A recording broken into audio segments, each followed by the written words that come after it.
نحمده ونصلي على رسوله الكريم أما بعد فأعوذ بالله من الشيطان الرجيم بسم الله الرحمن الرحيم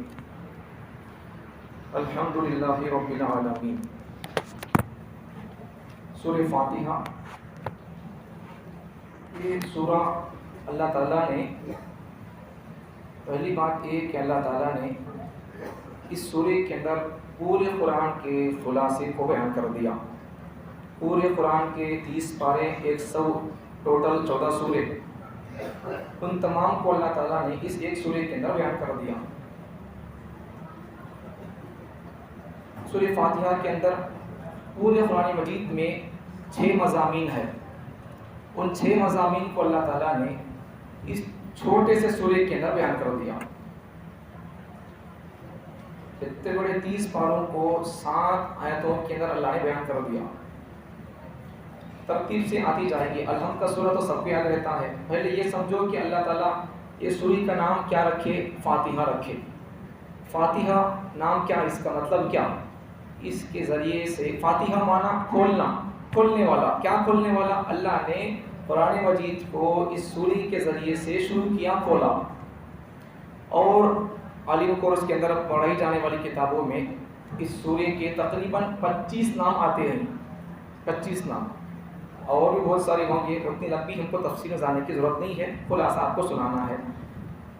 تو اس سورہ کا ایک نام تو فاتحہ اور ایک نام ام الکتاب اور ام القرآن۔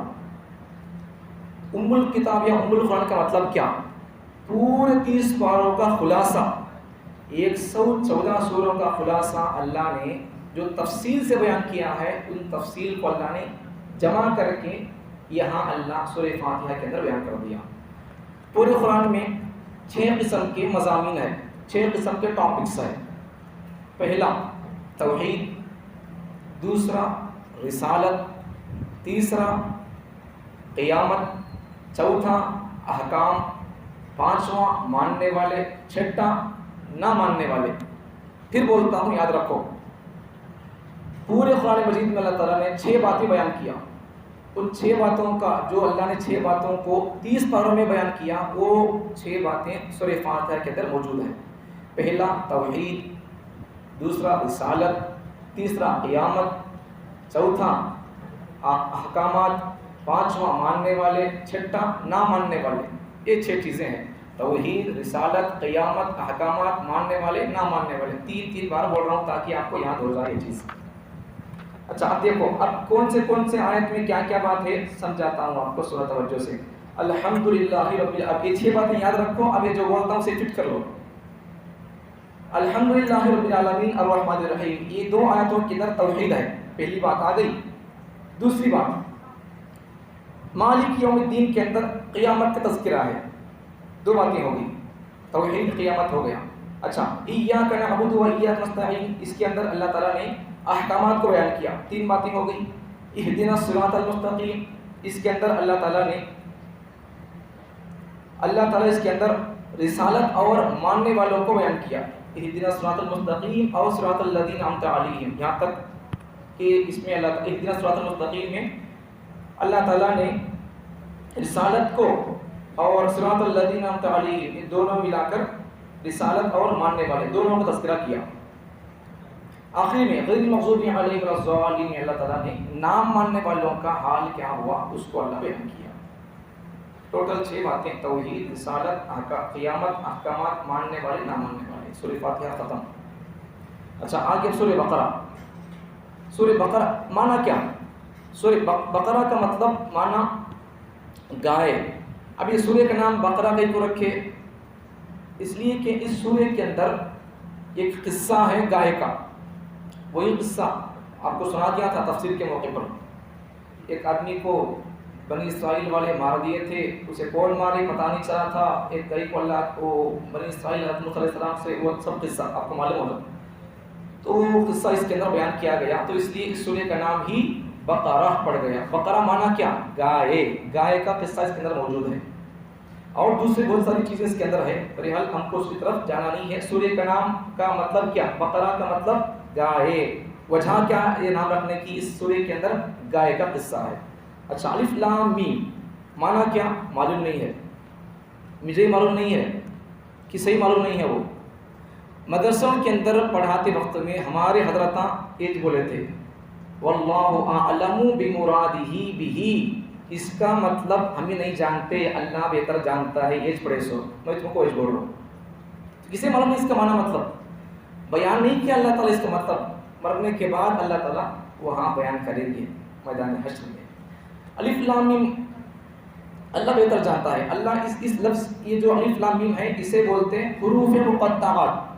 الف لام میم ہا میم عین سین قاف قاف یہ سب ہے نہیں، یہ کاف ہا یا عین صاد یہ سب حروف کو بولتے. جن جن سوروں میں یہ چیزیں ہیں حرفاں ہیں ان کو بولتے ہیں حروف مقطعات. مقطعات کا تو کیا توڑ توڑ کر پڑھے جانے والے، الف لام میم ایسا توڑ توڑ کر پڑھتے نہیں، اسے بولتے ہیں الف لام میم. تو اس کو بولتے ہیں حروف مقطعات. تو یہ الف لام میم حروف مقطعات میں سے ہے. اب یہ یہاں اللہ کہیں کو لایا ایسا. عرب لوگوں کے اندر شعر شاعری بڑی زور پر تھی، تو وہ عرب کے لوگ اپنی شعر شاعری میں بڑھ چڑھ کر فصاحت و بلاغت میں اونچے مقام میں رہ کر بھی قرآن جیسی ایک آیت انہوں بنا نہیں سکے. قرآن کا چیلنج ہے یہ، پوری دنیا کے قیامت تک آنے والے انسانوں سے قرآن کا چیلنج ہے کہ تمہارے دم اور بس میں ہو تو پھر قرآن جیسی ایک آیت بنا کر پیش کرو. نہیں بنا سکے. تو قرآن یہ الف لام میم کے اندر ہی الف لام میم ایک حروف مقطعات میں سے ہے. ایک بات یہ.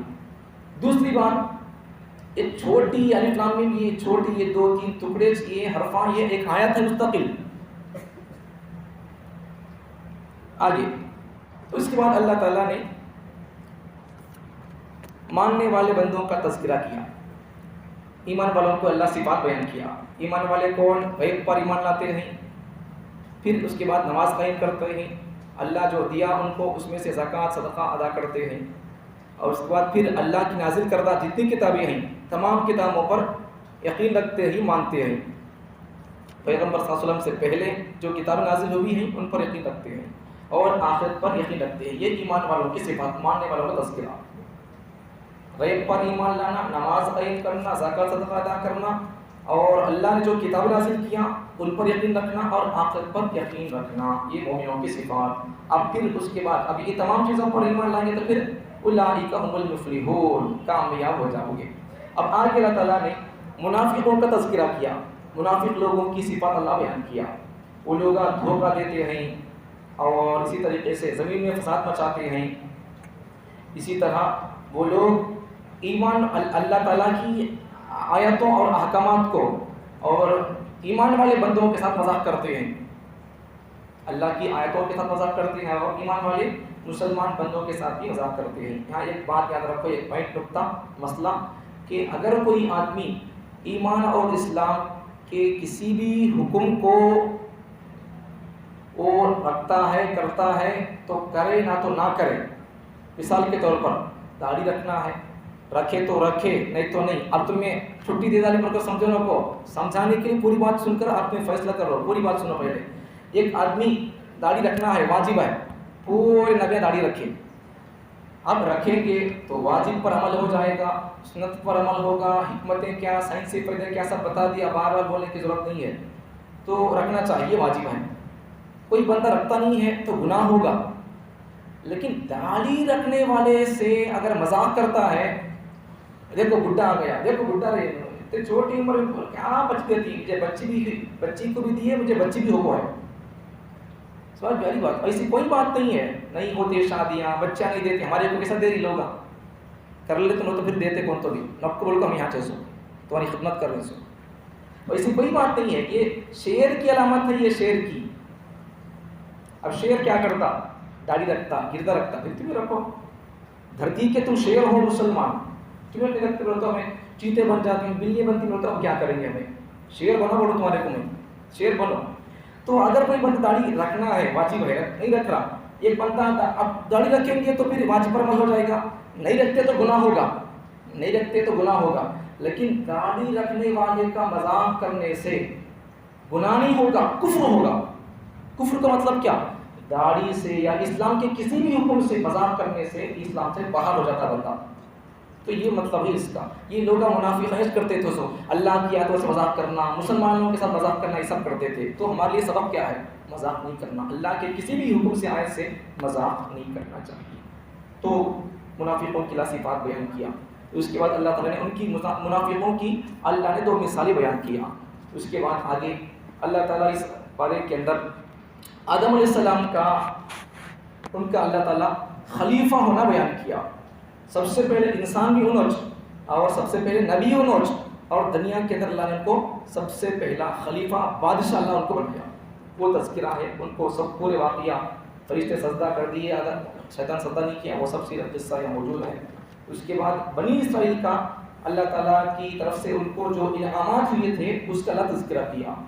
تو اللہ ان کو بہت ساری نعمتیں دیا تھا، بنی اسرائیل کو بہت ساری نعمتیں دیا. تو وہ لوگ شکر ادا کرتے نہیں تھے، ناشکری کرتے تھے. اللہ تعالیٰ ان کو پہلا انعام، بہت ساری انعامات ہیں، ان میں سے شاپ میں 2-3 بول رہا ہوں. تو اللہ تعالیٰ ان کو پہلا انعام تو پہلی اللہ کی طرف سے نعمت فرعون کی غلامی سے اللہ ان کو نجات دیا. اور اسی طریقے سے ان کے بچوں کو فرعون کاٹ دیتا تھا، یذبحون ابناءکم کے مرد بچوں کو ذبح کر دیتا تھا، ویستحیون نساءکم کی بچیوں کو چھوڑ دیتا تھا، غلام باندھی بنا لیتا تھا. اس طرح بہت ساری چیزیں ان کے ساتھ ہوتی تھی. تو پھر اللہ کے پیغمبر موسیٰ علیہ السلام پتھر پر مارتے تو پانی نکلتا تھا، وہ تذکرہ ہے.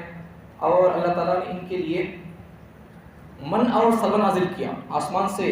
محنت کیا بھی نہیں، 40 سال تک آسمان سے بغیر کام کے، گونڈے کام نہیں، کھیت کا کام نہیں، کوسا بھی نہیں، چپ کے بیٹھ کو کھاتے تھے ایک جگہ بیٹھ کر. آسمان سے بھوک لگی تو روزی اترتی تھی، من اور سلوہ 2 قسم کی چیزیں وہ کھاتے تھے. کھا لینا، پھر دوسرا کام کیا ہے وہ کرتے رہنا تھا. 40 سال تک بغیر محنت کے کھا کر بھی یہ لوگ شکر ادا نہیں کرے. بہت ساری نعمت اللہ نے کو دیا تھا، پھر بھی اللہ کے بات کو مانے نہیں لوگ. بعد میں کیا ہوا؟ نبیوں کو قتل کرے لوگ، نبیوں کو قتل کرے. یہ بتا دیا تھا ایک دن کے اندر 300 یا 500 نبیوں کو قتل کرتے تھے. اس بہت ساری ان کی نافرمانیاں تھیں. اور کیا تھا؟ اور یہ لوگ اپنے آپ کو سمجھتے تھے کہ ہمیں لوگ پکے جنتیاں بول کر سمجھتے تھے، ہمیں عمل کریں نہیں کریں دے، ہمیں نبیوں کی اولاداں. بنی اسرائیل بولے تو انہوں نبی کے خاندان والے. بنی اسرائیل کا نام پڑے یہ بتا دیا تھا. پھر کچھ ساتھ نبی ہیں، پھر دوبارہ سن لو. بنی اسرائیل کا مطلب کیا؟ حضرت ابراہیم علیہ السلام کے 2 بیٹے، ایک کا نام اسحاق، ایک کا نام اسماعیل. اسحاق سے ایک اولاد ہوئی، ان کا نام ہے یعقوب. یہ یعقوب کا نام ہے اسماعیل. اب ان کے بچوں کو، یعقوب کے بچوں کو بولتے بنی اسرائیل. اسماعیل کے بچے، یعقوب کے 2 نام، ایک نام یعقوب اور ایک نام اسماعیل. بنی اسرائیل کا تو کیا؟ یعقوب کے بچے. ان کو بنی اسرائیل کا سمجھ میں آ گیا. تو ایسا ان کو اللہ تعالیٰ ساری چیزیں دیا تھا. تو پھر وہ لوگ نافرمانی کے اندر مبتلا رہتے تھے، کفر و شرک کرتے تھے، اور بچڑے کو، گائے کے بچے کو خدا بنا لیے تھے. وہ سب چیزیں قصہ اس کے اندر موجود ہے. ان کی توبہ اللہ کیسا قبول کیا، ان کی توبہ کیا تھی، ان کی توبہ کیا بھی نہیں، اپنے آپ کو ذبح کر دینا ہوئی تو ان کی توبہ تھی. وہ سب قصہ اس کے اندر موجود ہے. اور وہ گائے کا قصہ وہ بھی موجود ہے. ایک آدمی کو بنی اسرائیل کے لوگ قتل کر دیتے، اسے کون مار ڈالے معلوم نہیں ہوتا تھا. تو اس وقت لوگ جا کر موسیٰ علیہ السلام کو جا کے بولتے، تمہیں بولو اللہ سے پوچھ کو کہ ہمارے آدمی کو کون قتل کرے، معلوم ہونا ہے. تو اللہ تعالیٰ نے حضرت موسیٰ علیہ السلام سے فرمایا کہ تمہیں جا کر ان کو بولو کہ تمہیں ایک گائے ذبح کرو، ذبح کر کو مر گئے سو آدمی کے جسم پر رکھ دو، گائے کا گوشت کا ٹکڑا، کاٹے سو گائے کا ٹکڑا. اب وہ آدمی زندہ ہوگا اور اسے کون مرنے مارے بول کر بھی مر جائے گا. اب اس سے کیا سمجھانا ہے؟ اس سے کیا سمجھانا ہے؟ مرنے کے بعد اللہ دوبارہ زندہ کریں گے. وہ وہاں زندہ کرنے کے لیے ایک مثال اللہ بتانے کے لیے زندہ کیا عیسیٰ. باس بادل موت بولتے اسے، مرنے کے بعد دوبارہ زندہ، وہ واقعہ بیان کیا گیا.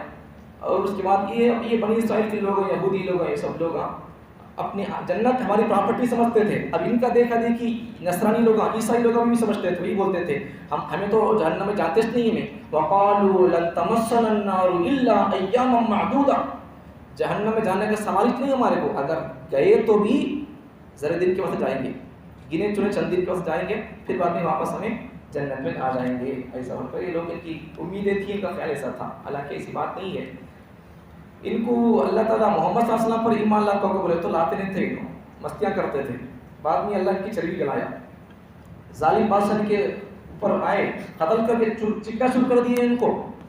جب انہوں اللہ کے نبی کو مانے نہیں تو جس دور میں انہوں مستی کرتے تھے تو ان کی مستی کو اللہ گرانے کے لیے ظالم بادشاہوں کو تیار کر دیا تھا. ان کو پیس کر جلا دیا، ان کو ان کی مسجدوں کو، تورات کتاب کو مسجد اقصی پر جلا دیے، وہی سے بادشاہ آئے تھے ان کے دور کے اندر۔ تو اس لیے ہمارے لیے پیغام ہے کہ ہمیں لوگ ابھی اگر سدھریں گے نہیں، سمجھیں گے نہیں، تو پھر ظالم لوگ ہمارے اوپر بیٹھ کر ہم کو بھی ماریں گے، کاٹیں گے، پیٹیں گے، اور سب ہو رہا ہے۔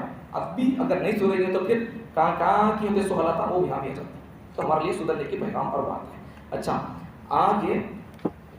آگے اللہ تعالیٰ نے اس سورہ اس بارے کے اندر 2 فرشتوں کو اللہ نازل کر دیا تھا، 2 فرشتوں کو بھیج کر ایک آزمائش کے اندر ڈال دیا تھا۔ تو اس کے ذریعے سے کیا بتانا ہے کہ جادو اور وحی دونوں ہی ایک چیز نہیں ہے، الگ الگ چیزیں ہیں، یہ بتانا تھا۔ اس کے لیے اللہ تعالیٰ نے لوگوں کو آزمائش کے اندر ڈالنے کے لیے 2 فرشتوں کو بھیجا تھا۔ اس کے بعد اللہ تعالیٰ نے ایمان والوں کو نبی کو کیسا بلانا وہ سکھایا، سلیقہ ادب سکھایا۔ دیکھو قرآن، دیکھو کیا کیا سکھا رہا، دیکھو نبی کو کیسا بلانا وہ سکھایا۔ کیا سکھایا؟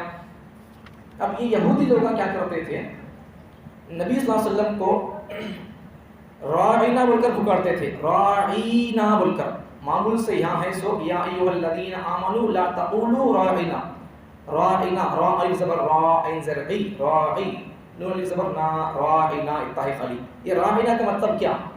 ہماری رعایت کیجئے، ہماری طرف توجہ فرمائیے، یہ مطلب اس کا۔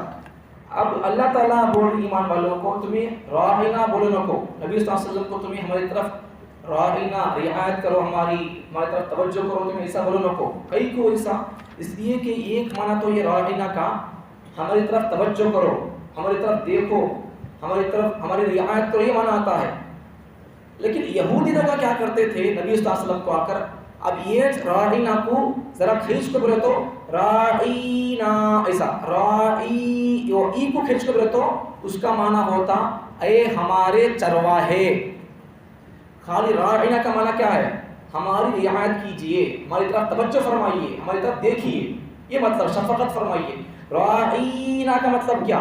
اے ہمارے چرواہے، یہ مطلب ہے۔ اب یہ یہودی لوگ آ کر بولتے تھے، ہمارے نبی کو یہودیاں آ کر بولتے تھے راعینا بول کر۔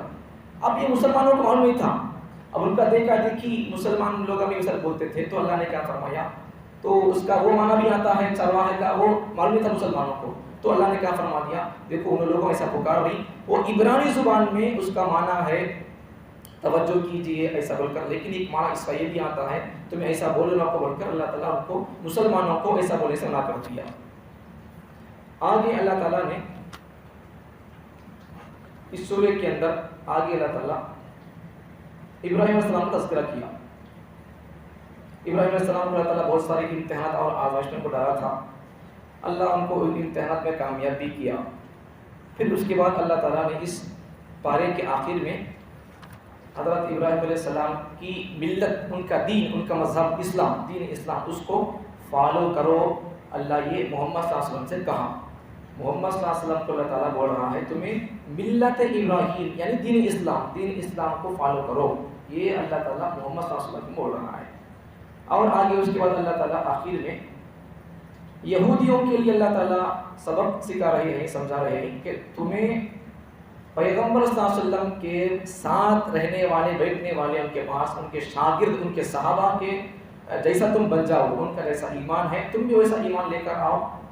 تم اگر صحابہ کی طرح ایمان لے کر آؤ گے تو تم ہدایت پا جاؤ گے۔ اللہ صحابہ کو ایمان کے سلسلے میں معیار بنایا ہے، عقائد اور مسائل میں اللہ تعالیٰ نے صحابہ کو معیار بنایا ہے۔ اگر تمہارا ایمان صحابہ کی طرح ہوگا تو پھر تم ہدایت پا جاؤ گے۔ اللہ صحابہ کو معیار حق بنایا ہے، تو پھر ہمارے لیے یہی ہے کہ ہمیں بھی ایمان میں، عقائد میں، مسائل میں صحابہ کا جو ایمان تھا، جو عقیدہ تھا، جو ان کے مسائل تھے وہی لینا ہے۔ سمجھ پاری بات؟ اس کے علاوہ ہمیں دین بنانے کی ضرورت نہیں ہے، دین پہلے سے بنایا موجود ہے، اب ہے سو دین کو بس عمل کرنا چاہیے، ایکسٹرا فٹنگ کرنے کی اجازت نہیں ہے، ضرورت بھی نہیں ہے۔ دین پہلے سے بنایا ہے، اب اس کو سنو، سمجھو، اپنی زندگیوں کے اندر جگہ دو، بس کافی ہے، نوا ایکسٹرا فٹنگ کرنے کی ضرورت نہیں ہے۔ اللہ تعالیٰ مجھے اور آپ کو صحابہ کے ایمان اور صحابہ کے عقائد کو ایکسپٹ کر کے اپنی زندگیوں کے اندر جگہ دینے کی توفیق عطا فرمائے۔ بس باتیں کا خلاصہ ہو گیا۔